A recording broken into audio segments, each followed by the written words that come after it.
70. It's complicated. Author's POV. Lavanya entered the room again, making no sound. Jackie saw her slowly approaching him. When she stood in front of him, he gestured for her to take a seat, and she sat down.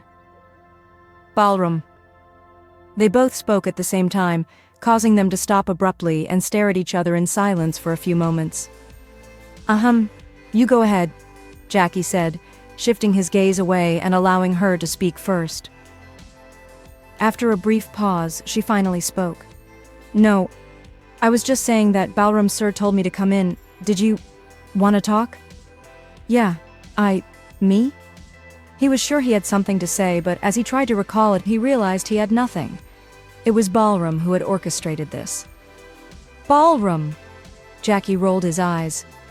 I didn't want to talk, he muttered, shaking his head while looking at her with a frown. Her expression immediately changed, revealing her disappointment, and that made Dawson feel guilty. No, I didn't mean it that way. I mean, it's not that I don't want to talk to you, it's just, I don't know what to say anymore because you've already shut all the doors between us. I don't feel like sharing my feelings with you anymore because a person should at least try to understand. And lately I feel like you've never really tried to understand my feelings for you, so it's difficult for me to talk to you. He poured his heart out. Please don't say that. I can be your friend at least, she said, trying to make him feel comfortable, but it didn't seem to help. Your heartless decision has made me realize, Miss Lavanya, how lonely I truly am in this world after all. His expression was blank as he blinked slowly. No, please don't say that. Your mother is there for you, your friend, James, and... But no, Lavanya, he interrupted, leaving her completely speechless. She could only stare at him, her eyes glistening with unshed tears, her lips trembling. Mr. Dawson, please don't make this any harder for me. Her voice broke as tears finally spilled down her cheeks, a sight that was painful for him too. If you've already made your final decision, Miss Lavanya Verma, then you should be happy and strong. Looking weak and unhappy won't convince anyone that you're truly at peace with your choice. His voice was firm yet laced with an underlying sorrow. Wipe your tears, Miss Verma. That is how strong decisions are made. Always keep in mind, your happiness is in your hands. The way Jackie spoke to her now, he no longer seemed like the man she had loved. He had become Jackie Dawson, the same egoistic, ruthless, and powerful decision-maker she had met for the first time. I should be happy that he's trying to move on, right? Lavanya reminded herself. Then why? Why doesn't it feel right? Why does it hurt so much? Why? Go home. Ballroom will drop you. And don't you dare repeat what you did today, coming here alone in this... He gestured towards her drenched clothes. At this hour, in this weather, you are Lavanya, a responsible girl who doesn't do reckless things, remember? Somehow, his words felt like sarcasm, leaving her with a confused expression. Then why did you do this to yourself? She asked, pointing at his battered body. I am Jackie Dawson. Have you forgotten? I do reckless things. I do whatever I want without thinking of anyone else, without caring about others. I am the most imperfect man on earth, someone who doesn't deserve to be loved, to be lived with, or to have anyone spend time with. I am just... He kept going, but his words were cut off when Lavanya suddenly embraced him. She sat in front of him on the bed, resting her chin on his right shoulder, and wept. Neither Jackie nor Lavanya spoke further. Her arms tightened around him as if she refused to let him go. There were no words between them, only the warmth of their touch, the silent exchange of emotions, their tears, their heartbeats. It all spoke for them, louder than any words ever could. Jackie pressed a soft kiss to her shoulder, letting the tears he had been holding back finally fall. He didn't know if this would be their last meeting or if, as Ballroom had suggested, it would lead to something better in his life. But at that moment, he didn't want to think about the future. He just wanted to live in the present, to embrace every second of it. Lavanya no longer cared about his bare body or what others might think. She simply allowed herself to feel safe in his arms. It was the best feeling she had ever known, something she had never experienced before. There is a kind of comfort that exists only in the arms of the one person in the world who makes you feel truly safe and at home. For the first time, she felt that warmth, the peace, the freedom to cry without restraint, to sob into his arms without fear or shame. And for Jackie, his anger faded into the background, becoming the least of his concerns. The only thing that mattered now was that the girl he loved so desperately was holding on to him. What is this going to lead to? What will come next? He didn't have the answers, but he wanted to find out. Minutes passed as they simply held on to each other, sobbing quietly on each other's shoulders.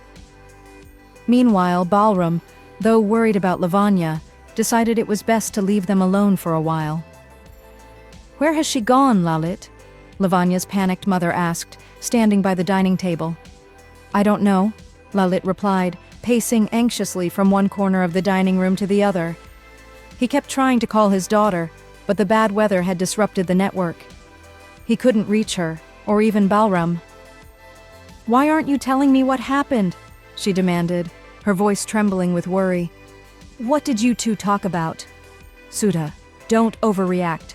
I'm trying to reach her," Lalit said firmly. "Overreact? You think I'm overreacting? My daughter has disappeared for hours now, in this terrifying weather, all alone, still wearing her engagement dress and jewelry." Her voice cracked with emotion. "And you expect me to stay calm? What if someone—" She choked on the thought. No. I need to know where she is. I need to know that she's safe right now." "Calm down, Sudha." Lalit tried to remain composed, though his own worry was growing. "Let me think. How am I supposed to calm down? She's my only daughter. You know we can't even trust auto rickshaw cab drivers these days," she cried desperately. "Oh, and she's my only child too," he snapped, frustration creeping into his voice. But the moment he saw the tears streaming down his wife's face, his expression softened. With a heavy sigh, he sat down beside her, and after a pause, gently pulled her into a side embrace. Sudha leaned her head against his shoulder, still shaking with worry. "I tried calling her," Lalit muttered. "Her number isn't reachable. I called Balram Singh, and Mr. Jackie Dawson too, but—" "Don't take his name," Sudha interrupted, sitting up straight. While Lalit stared at her in surprise, she continued, "He almost broke my daughter's engagement. I don't know why, but I have a feeling he's behind all of this. I don't like that man anymore. He should stay away from my daughter now." She voiced her opinion without hesitation, and Lalit remained silent. "I'm not so sure about that," he thought to himself. Jackie did something, and Lavanya rushed to him. There's something going on between them that we're not aware of. I need to find out as soon as possible. But first I need to find Lavanya. "Excuse me, sir." Balram entered the casualty ward while Lavanya remained nestled in Jackie's arms, sleeping peacefully. Her tears had dried, and she was completely at ease, finding solace in the safety of his strong embrace. When neither of them responded, Balram tried harder to get their attention.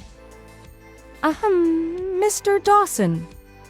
Jackie's eyes fluttered open, and for a moment he was on alert. But then he realized Lavanya had fallen asleep. He didn't want to wake her. This moment was the best thing he had.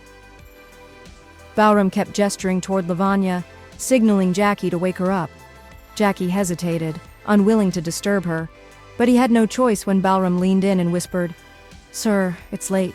She needs to go home. I think her parents must be worried." "How will she go?"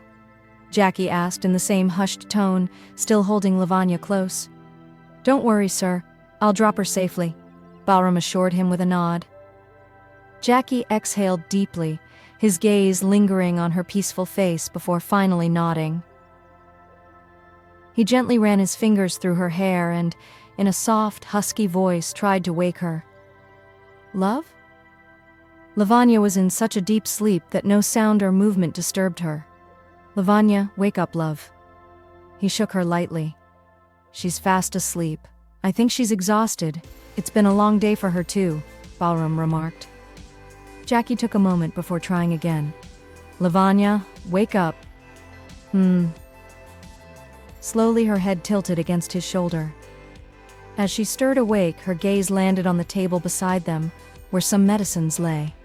Her mind slowly regained clarity, and in an instant, she realized what, or rather who, she was leaning on. She sat up straight immediately, staring at him, wide-eyed and flustered. Jackie, equally awkward, stared back at her. It's almost 11 now. You should go home. Balram will take you, he said, gesturing toward Balram. That was when she became aware of Balram's presence. Embarrassed, she hurriedly stood up, lowering her head without meeting anyone's gaze. Let's go, Bahina. Your parents must be worried about you, Balram said gently. She nodded obediently. Casting one last glance at Jackie, she followed Balram toward the door. I'll be back in an hour, sir. Take care. Call me if you need anything, Balram told his boss before leaving. Jackie responded with a curt nod. As Lavanya stepped outside, she held the door handle for a few seconds, hesitating. Then, she turned back to look at Jackie.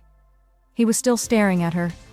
But before she could say anything, he closed his eyes and leaned back, finally allowing his exhausted body to rest. She knew she was too late to express her feelings. But it's better than hiding them forever. She left, and as the door clicked shut behind her, Jackie opened his eyes and stared at it. Inside the taxi, a heavy silence filled the space. Balram sat next to Lavanya in the back seat, saying nothing. He gazed out through the closed window, watching the rain continue to fall. Won't you say anything, Balram, sir? Lavanya finally spoke, her eyes still fixed on the window beside her. What do you want to hear, dear? He asked, without looking at her, a faint smile tugging at his lips. Anything. I don't know exactly what. But this silence is unbearable. My mind is overflowing with thoughts, and I can't seem to control them. I need to distract myself, she admitted. Balram turned his head towards her and offered a soothing smile. Silence holds all the answers, Lavanya. If it unsettles you, it means you're uncertain about your choices. You want someone to tell you that you're not truly happy. How can you say that? She asked, surprised. Because you're not the same girl I met a year ago. Over the past few months, you've changed. The radiant smile on your face, your carefree giggles, the sparkle in your eyes, they're all missing. So I can only assume that you're not happy with what's happening in your life right now. He shrugged. She shifted her gaze to the rearview mirror, catching a glimpse of her reflection. Indeed, she looked dull and weary. What am I doing wrong? Why is everything falling apart? I'm trying my best to make everyone happy, yet somehow I keep failing. Lavanya, you can't make everyone happy at the same time. Not even God can do that. One person may pray for peace while another wishes for war. Both desires can't be fulfilled. One must accept reality. It's not always about right or wrong. It's about destiny. About accepting the truth. He paused, letting his words sink in. It all comes down to what you want. Everyone has the right to choose how they live their life. If you believe that marrying someone who loves you, even if you don't love them back, will bring you happiness, then that's your choice. Don't let others dictate your decisions. But ask yourself this: will I truly be happy leaving behind the person I really love? He held her gaze, his expression questioning. His words left Lavanya in deep contemplation. She turned back to the window, staring out into the rain, and remained silent. Oh my God, where have you been, Lavanya? Sudha rushed towards the door the moment Lalit opened it, her face filled with worry at the sight of her daughter. Auntie, don't worry. She was with me. We were at the hospital. Mr. Dawson had an accident, Balram explained. Lavanya's mother gasped, while her father's expression darkened. He has no friends or family here, so we stayed with him. Oh, is he okay now? Sudha asked anxiously. What did the doctor say? Lalit questioned, his brows furrowed. He's fine now, Balram reassured them. He suffered some minor hairline fractures and sprains, along with a small wound on his forehead. The doctor has prescribed painkillers and other medications. He'll be discharged the day after tomorrow, but he's been advised to rest. He glanced between Lalit and Sudha, waiting for their response. A brief silence filled the room before Balram spoke again, his tone humble. I should leave now. I only came to drop your daughter off." "Oh yes, thank you so much for taking care of her, Mr. Balram. Lavanya's father extended his hand for a handshake. "Balram Singh," he introduced himself, shaking Lalit's hand. "Lavanya is like my little sister. It was my duty." He smiled warmly. "Goodbye, good night." With that, he turned and left. Lavanya slowly stepped inside the apartment, her parents watching her closely. Once she was in, her father shut the door. "Are you out of your mind, Lavanya?" Sudha's voice was sharp with concern. "How could you be so irresponsible, going out so late in this weather? Do you have any idea how worried we were?" Her frustration grew. "I mean, what if some stranger had—" She was about to finish her sentence when Lalit raised his hand, signaling her to stop. He was more concerned about Lavanya's state of mind. She looked distant, lost in thought. "Lavanya?" He gently placed a hand on her shoulder. "Beta, is everything okay?" He exchanged a glance with Sudha, who was also waiting for their daughter to speak. When she didn't, he tried another approach. "How is, Mr. Dawson?" he asked, carefully observing her reaction. "When you left without saying anything, we were really worried. We didn't even know about his accident. Did you talk to him?" Lalit was smart in his questioning. He was asking about Jackie, but what he truly wanted to know was what was going on in his daughter's life. "Answer, Lavanya. Daddy is asking you something," Sudha urged, now calmer. "He's sad," Lavanya finally mumbled. "Who is?" Lalit's brows furrowed. "He's upset with me," she whispered. "Virat?" Sudha guessed, causing Lavanya to snap out of her daze. She looked at her mother, startled. Lalit clenched his jaw in frustration, instantly regretting that Sudha had spoken. He rolled his eyes, annoyed by her insensitivity. I need to rest. I'm tired," Lavanya murmured, lowering her gaze before walking into her room. As soon as she left, Lalit turned to his wife. "Why did you mention Virat?" he hissed, his voice low with irritation. Sudha opened her mouth to respond, but then hesitated, unsure of what she had done wrong. Huffing in frustration, Lalit shook his head and walked away, leaving her confused. "What did I do?" she muttered to herself, shrugging. "Lalit, you have to tell me what's going on," Sudha demanded, sitting on their bed. Lalit lay on his back, covering his eyes with his arm. "Please, I need to know," she pleaded. Letting out a deep sigh, he lowered his arm and spoke. "Can't you see? Lavanya is not happy with this engagement." "What?" Sudha was stunned. "Why would you say that?" "Because I know her," he said firmly. "I've been watching her since morning. At first I thought it was only Mr. Dawson who had something on his mind, but the way Lavanya ran off after hearing about his accident, I have a feeling that it's not just him. Lavanya, too, is unsure about her decision." "What are you saying, Lalit?" She was just a little nervous before the engagement, and of course what happened during and after the ceremony unsettled her. I shouldn't say this, but lately Jackie Dawson has been interfering a lot in her life. Maybe that's what's bothering her. "You'll never understand, Sudha. That's exactly why I didn't tell you before," Lalit said, irritated by her unwillingness to see the situation clearly. "You need to open your mind and look at reality." "How can you say that? I am her mother," she argued, clearly displeased with his judgment. "Look, I need to think clearly about this, so please, I'm asking you to stay quiet and get some rest. Something is going on and I need to find out what it is," he said firmly. With a sharp glare at her husband, Sudha lay down, turning away from him. "Good night."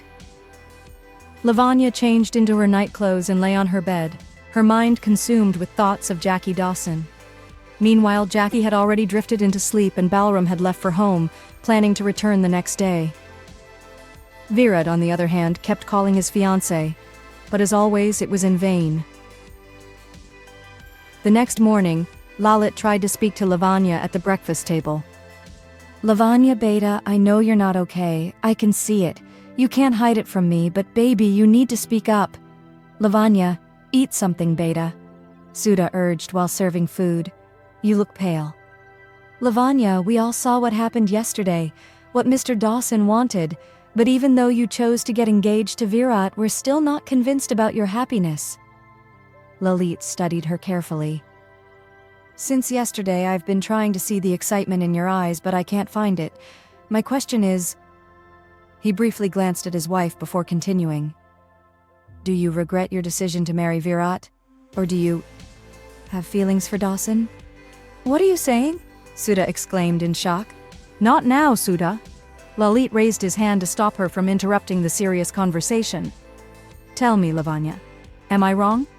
If I am, stop me. Lavanya remained silent for a few moments before finally speaking. I don't know. I made this decision after a lot of thought, Daddy. Everything seemed so... perfect. But now, I don't know what's happening to me. Every time I think about it, everything feels complicated. I don't understand what to do. Lalit exchanged a knowing glance with his wife before saying what was now clear to him. You have feelings for someone else, Beta. And it's not Virat. Both Lavanya and Sudha gasped in shock. Sir, James sir called you. I took your phone yesterday and informed him about your accident. He wants to talk to you. Balram approached his boss and handed him the phone. Jackie rolled his eyes and mouthed, Why? Before answering. Yeah, Jackie said into the phone. Hey bro, I heard the news. How are you? James asked. Fantastic, Jackie replied sarcastically.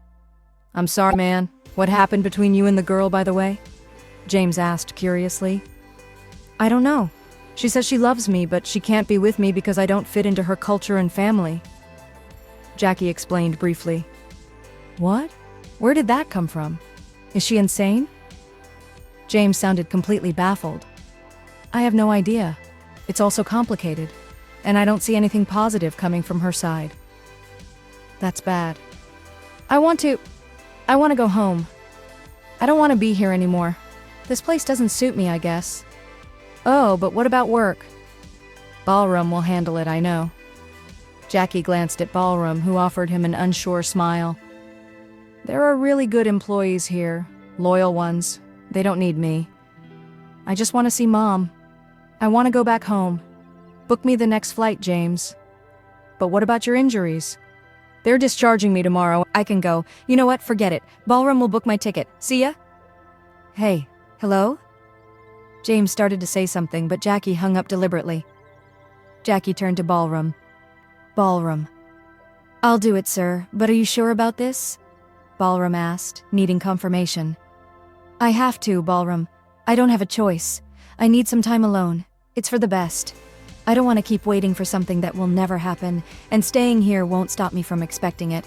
So, I really need to leave, Jackie explained. After a brief silence, Balram nodded. Okay, sir. I'll book the ticket, don't worry. Thanks for always being there, Balram. It means a lot to me. Balram smiled warmly, though his eyes grew glossy. I'll go talk to the doctor and get your discharge papers ready for tomorrow. He quickly left, trying to hide his emotions. Jackie shook his head with a small smile, finding Balram's reaction endearing. Thank you, Balram. I'll miss you too, he whispered to himself, feeling a deep heaviness in his heart. Why are you putting such ideas into her head? Sudha demanded, frowning at her husband in their room. I'm not putting ideas into her head, Sudha. I'm simply helping her acknowledge what she's been suppressing, encouraging her to speak her truth. Lalit defended his stance. Whatever. But even if it is the truth, what difference does it make? Are we going to break off this engagement? Are we actually considering marrying our only daughter to an American man? She scoffed. I don't know that yet. Right now, my only concern is Lavanya's happiness. First, I need to know the truth. Then we'll figure out what to do. His voice was firm as he looked away, lost in thought. Do you even realize what you're saying, Lalit? She's our daughter, our only child. How can you even think of giving her away to a man who is a foreigner, who doesn't have a proper family? How can you trust him? They get divorced so easily. Their culture is entirely different from ours. How can you even consider letting our daughter go and live with a man we barely know? And have you seen how wealthy he is? Haven't you read about him in the newspapers? How will we ever match up to a man like that? How will she manage with someone like him? Have you even thought about this for a single second? Lalit's expression darkened as he listened. I don't understand how you can come up with so many absurd and irrelevant concerns all at once. That's what surprises me more. He shook his head in disbelief. Sudha stared at him, stunned by his response. Unbelievable, he muttered, then stormed out of the room, slamming the door behind him.